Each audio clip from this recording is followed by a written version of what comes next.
Assalamualaikum warahmatullahi wabarakatuh. Terima kasih sudah klik video ini. Setelah kemarin kita membahas nama, istri, dan keturunan Tuan Guru Haji Abdul Majid, di episode kali ini kita akan membahas kehidupan Tuan Guru Haji Abdul Majid dalam menata ekonomi dan pendidikan putranya. Dalam mencukupi kebutuhan keluarganya, Tuan Guru Haji Abdul Majid pernah bekerja sebagai mantri ukur tanah. Tugas utama beliau adalah membantu kepala desa dalam urusan pertanahan. Namun selanjutnya beliau merasa pekerjaan ini sangat membosankan. Di samping itu gajinya sangat kecil dan kurang memuaskan, sehingga beliau mencoba peruntungan lain dalam bidang perdagangan. Alhasil ternyata beliau sangat berbakat dalam bidang ini, sehingga dalam beberapa tahun saja usaha yang digelutinya mengalami perkembangan yang signifikan. Sejak saat itulah beliau terkenal sebagai pebisnis yang sukses dan memiliki kekayaan yang berlebih untuk ukuran sekampungnya. Saking kayanya, beliau menguasai tanah berhektar-hektar luasnya yang terletak di sebelah selatan desa Pancor, sehingga tanah pertanian itu diabadikan menjadi nama Kampung Majidi, diambil dari nama beliau sebagai pemilik tanah di daerah itu. Kemapanan secara ekonomi tidak membuat hidupnya menjadi sombong dan berfoya-foya, akan tetapi beliau gunakan untuk membantu sesama, sehingga beliau dikenal sebagai orang yang dermawan dan terpandang di masyarakatnya. Kemudian kelebihannya tersebut ia gunakan untuk merealisasikan cita-citanya, yaitu menjadikan anak-anaknya sebagai ulama besar dan mujahid, terutama putra kesayangannya yang bernama Muhammad Sagaf, karena dianggap istimewa yang lain daripada yang lain terlihat ketika menjelang kelahirannya.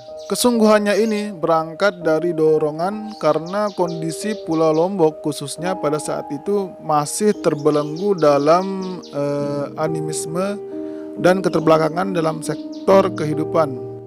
Kesungguhannya dalam mendidik putranya adalah Tuan Guru Haji Abdul Majid beserta istrinya ikut serta mengantarkan putranya untuk belajar di Tanah Suci Makkah, hingga Hajah Halimatus Sa'diyah wafat di Tanah Suci Makkah.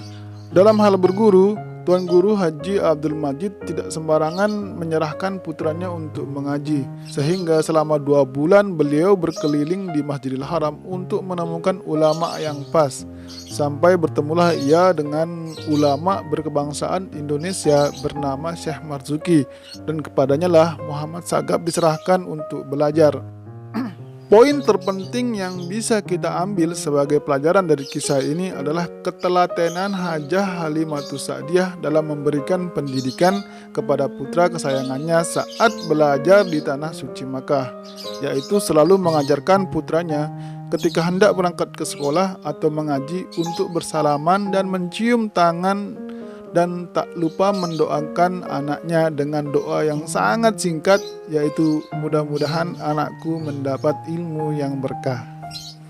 Dan doa ini hampir tidak pernah terlupakan saat melepas anaknya. Pernah suatu ketika Muhammad Sagaf terburu-buru karena takut terlambat ke sekolah. Nah, ketika ia keluar rumah sekitar 100 meter, ibundanya berteriak dengan sangat keras, memanggilnya dan bertanya kenapa lupa bersalaman. Akhirnya Muhammad Sagaf refleks dan kembali berlari menemui ibunya. Setelah bersalaman, ibundanya tak lupa berdoa, mudah-mudahan anakku mendapat ilmu yang berkah. Nah, itulah beberapa kisah yang sangat penting kita ketahui sebagai warga Nahdlatul Ulama. Semoga menambah khazanah ke-NW-an kita, dan saya akan kembali dengan episode selanjutnya. Jika kamu merasa video ini bermanfaat, silahkan di-share sebanyak-banyaknya. Wassalamualaikum warahmatullahi wabarakatuh.